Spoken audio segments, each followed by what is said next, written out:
You may have heard the words grid-tied, on-grid, or off-grid. These are important concepts in solar energy. In this video, I will explain these concepts and introduce some of the basic components. Finally, I will show you some of the economic differences as well.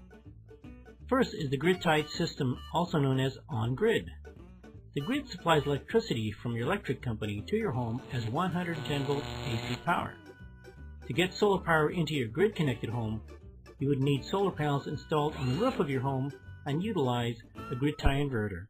A grid-tie inverter takes the DC current, which your solar panel generates, and converts it to AC current, which can be used in your home. This is one of the cheapest and most efficient ways to power your home with solar. The other option uses a system called Maximum Power Point Tracking, also known as MPPT. This system uses more elements than the system seen before. First, the solar panels convert sunlight into DC power. That power goes through a charge controller to then charge a bank of batteries. Those batteries feed an inverter which turns the DC power to AC power or alternating current to power your home. However, every time power goes through a device, there are losses. Some power is lost as it goes from the solar panels through a charge controller. Then it goes to a battery which has resistance. Therefore more losses. More losses again as it comes out of the battery and through another inverter and finally to your house.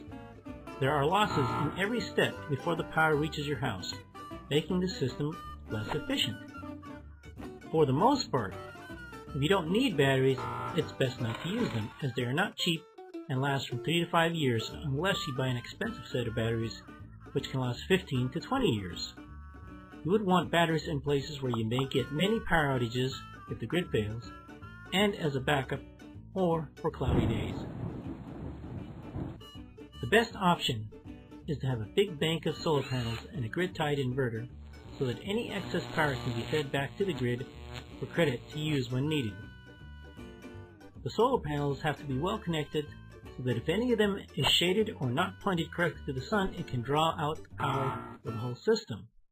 But if you use a microinverter in each solar panel, if you have a problem or failure with one solar panel, the rest of the array can function correctly. Second is the off-grid system.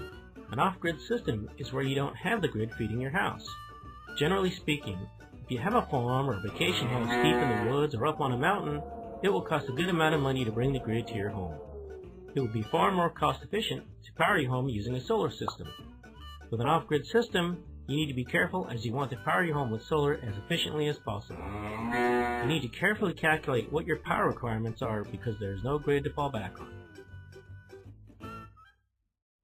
Without the grid, you need to fully understand and calculate the power requirements for your heating, cooking, and entertainment needs while trying to make them run as efficiently as possible. Being more efficient in your home will save you money 3 times over.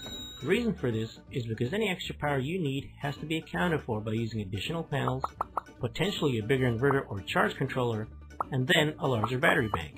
It is much more economical to make your home run more efficiently than to spend extra money in 3 extra places to provide the necessary power for your home. An off-grid system can potentially run far more efficiently, as most grid-connected systems have to make accommodations for electrical appliances running off 220 volts. In addition to losing efficiency when going through charge controllers, batteries, and inverters. In an off-grid system, it's best to have the solar panels bringing power through your charge controller. This is essential because you need to control the amount of charge that goes into your battery bank. An MPPT charge controller makes the collection of power from your solar panels much more efficient. Once you have the power coming into your batteries, you potentially have the option for an off-grid system to run your household off of a 12, 24, or 48 volt system.